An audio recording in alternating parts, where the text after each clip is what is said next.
Sleep is a bit of an oddity, isn't it? From an evolutionary standpoint, it seems pretty nonsensical. That means we have to spend about 8 hours every day completely unconscious, vulnerable to any potential danger that might come our way. It's like we are handing predators an open invitation. But somehow, throughout evolution, nature, or whatever higher power you believe in, has decided that the benefits of sleep outweigh the risks. So, why do we sleep? Before we delve into how to improve our sleep quality, let's first understand why it's so crucial. Firstly, it seems like many of us are shortchanging ourselves on sleep. There's this pervasive attitude of "I'll sleep when I'm dead," or the belief that 6 hours of sleep is more than enough to function perfectly fine. Secondly, even if we think we are doing okay with 6 or 7 hours of sleep, research suggests otherwise. It turns out we are pretty terrible judges of our performance when we are sleep deprived. It's like trying to convince yourself you are fine after a heartbreak, when deep down, you're not. Simply, our perception of our functioning during sleep deprivation might not match reality. So aiming for a solid 8 hours of sleep isn't just a suggestion. It's crucial for our long-term well-being. 1. Set sleep schedule and try and sleep and wake up at the same time every day. We often delay going to bed, which is something we are trying to improve. Also, don't think that sleeping in on weekends is a good idea because it makes it even harder to wake up on Monday mornings, especially if you don't like your job. Try not to rely on alarms if possible. Alarms cause a significant stress response when we wake up, and we can all relate to that feeling of annoyance when hearing the iPhone alarm. The worst sound ever. Studies shows that this actually increases our stress levels measurably. What's even worse is that if we hit snooze on our alarms, we subject ourselves to repeated stress every single morning. 2. Wake up with the sun or use very bright lights. This assists in regulating our circadian rhythm and signals our internal body clock that it's daytime, prompting us to stay awake. 3. Avoid all caffeine and nicotine completely if at all possible. If you are someone like me who relies on caffeine to kickstart your mornings, it's crucial to cut off your caffeine intake at least 10 hours before bedtime. That's why we have set a personal rule for myself: no caffeine after 2 p.m. We know from experience that consuming it later disrupts my sleep. Yet, despite my best intentions, we sometimes cave in and grab a caffeinated Diet Coke from McDonald's drive-thru in the evenings. Every time we do, we end up regretting it because it always messes with my ability to fall asleep. 4. Exercise regularly. Regular exercise has numerous benefits for both physical and mental well-being, including improved cardiovascular health, weight management, and stress reduction. However, exercising too close to bedtime can elevate heart rate and body temperature, making it harder to fall asleep. It's best to finish moderate to vigorous workouts at least 3 hours before bedtime to allow the body to cool down and enter a state conducive to sleep. Establishing a consistent exercise routine during the day can contribute to better sleep quality and overall health in the long term. Incorporating relaxation techniques such as yoga or gentle stretching in the evening can help promote relaxation and prepare the body for sleep. Engaging in calming activities like reading or listening to soothing music before bed can also aid in winding down. Consistency is key in establishing healthy sleep habits, so maintaining a regular sleep schedule, including consistent bedtimes and wake times, alongside regular exercise, can further enhance the quality of sleep experience. It's important to listen to your body and adjust your exercise routine and bedtime habits to suit your individual needs for optimal rest and recovery.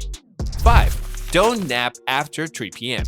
Napping can indeed provide a refreshing energy boost and enhance cognitive function, especially when done earlier in the day. However, napping in the late afternoon or evening may interfere with your ability to fall asleep at night, disrupting your sleep cycle. Experimenting with naps can help you gauge their effects on your energy levels and overall well-being. If you decide to incorporate naps into your routine, aim for short naps lasting 20 to 30 minutes earlier in the day to reap the benefits without compromising nighttime sleep quality. 6. Don't drink alcohol until it's completely metabolized by the time you sleep. Alcohol is a major disruptor of REM or rapid eye movement sleep, a crucial aspect of our rest. Even if you have several hours before bedtime, consuming any reasonable amount of alcohol is bound to affect your sleep negatively. There's a humorous yet somewhat serious suggestion: hit the pub for a morning drink. The idea is that by the time you sleep, the alcohol will have left your system.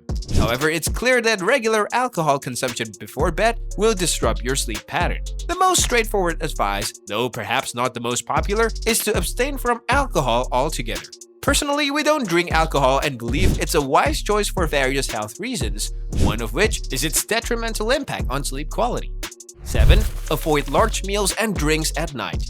Eating a heavy meal before bedtime might make us feel a bit more tired, but it impacts the quality of our sleep negatively. That's why experts recommend having the largest meal of the day at lunchtime and opting for a lighter dinner. So, if you want to ensure a good night's sleep, indulging in late-night McDonald's drive-thru meals probably isn't the best idea. 8. Reduce light before sleep.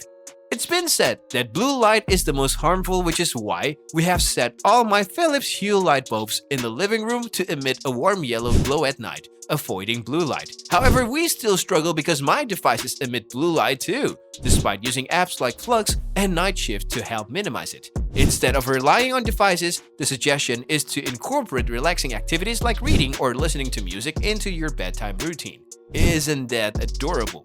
9. Cool your body temperature before sleeping.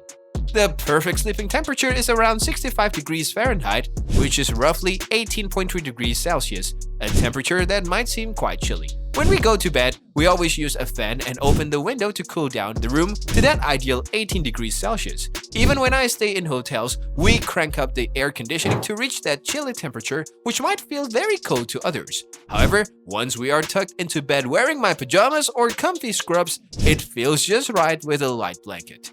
We have noticed that we sleep much better in a colder room compared to a slightly warmer one. If the room is too warm, it's nearly impossible for me to get a good night's sleep. 10. Don't lie in bed. When I can't seem to fall asleep even after 20 minutes of trying, it reminds me of my past struggles with sleep. We used to lie in bed for what felt like forever, getting more frustrated by the minute, wondering why sleep eluded me. The author of this book we are reading suggests that when we are in that cycle of trying too hard to force sleep, it ramps up our stress and anxiety, making it even tougher to doze off. Instead, the advice is simple. If you are still awake after 20 minutes of trying, just get up and do something else until you feel drowsy. We have adapted this advice a bit. I'll often read in bed until I can barely keep my eyes open. Then, it's a ritual of sorts. We drop my Kindle, toss my glasses aside, and hit the hay. This routine almost always does the trick for me, except on those rare occasions when a gripping book, like one by Brandon Sanderson, keeps me up far past my bedtime because it's just that captivating. Thank you so much for watching. Have a great day and I'll see you in the next video. Bye bye.